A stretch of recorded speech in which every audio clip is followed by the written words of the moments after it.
ஒரு பக்கம் டாடா மோட்டர்ஸ் ஸ்ட்ராங்காக டபுள் டிஜிட் க்ரோத் ரிப்போர்ட் பண்ணியிருக்கு. இன்னொரு பக்கம் அசோக் லேலண்ட் சில ட்ரக் செக்மெண்ட்ஸில் க்ரோத் காமிச்சிருந்தாலும் ஓவரால் சேல்ஸ் ப்ரெஷரில் இருக்குது. இப்போ ரியல் கொஸ்டின் என்னென்னா, வர சில மாதங்களில் ஃப்ரைட் டிமாண்ட் இன்னும் இம்ப்ரூவ் ஆனால் ஃபெஸ்டிவ் சீசன்ஸ்க்கு ட்ரக் சேல்ஸ் அதிகமாக இருக்குமா இல்லையா?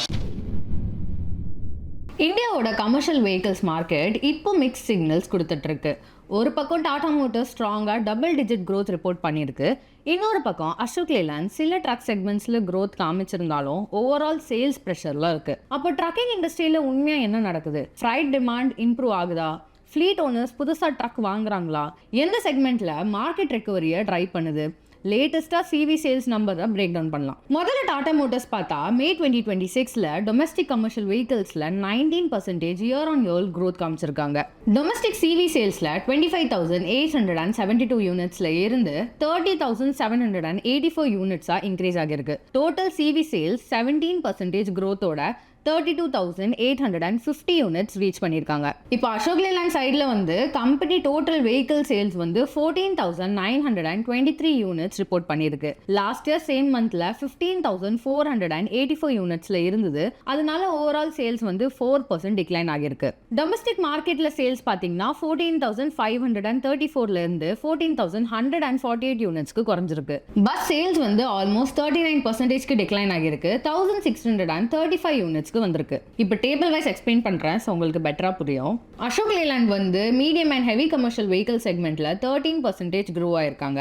அதுவே டாடா மோட்டர்ஸ் பார்த்தீங்கன்னா 10% க்ரோ ஆயிருக்காங்க. இதுவே லைட் கமர்ஷியல் வெஹிக்கிள் செக்மெண்ட்ல Ashok Leyland 15% year on year grow ஆயிருக்காங்க. டாடா மோட்டர்ஸ் 8% க்ரோ ஆயிருக்காங்க. டோட்டல் சிவி சேல்ஸ் பார்த்தீங்கன்னா 4% அசோக் லேலண்ட் டிக்ளைன் ஆயிருக்காங்க. டாடா மோட்டர்ஸ் 17% க்ரோ ஆயிருக்காங்க. டொமஸ்டிக் சிவி சேல்ஸ் பார்த்தீங்கன்னா 5% அசோக் லேலண்ட் க்ரோ ஆயிருக்காங்க.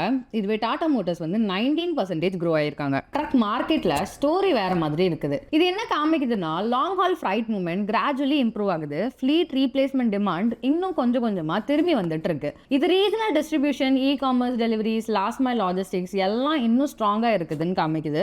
ஓவரால் பிக்சர்ல பார்த்தா டாடா மோட்டர்ஸ் எல்லா மேஜர் செக்மெண்ட்ஸ்லயும் growth காமிச்சிருக்கு.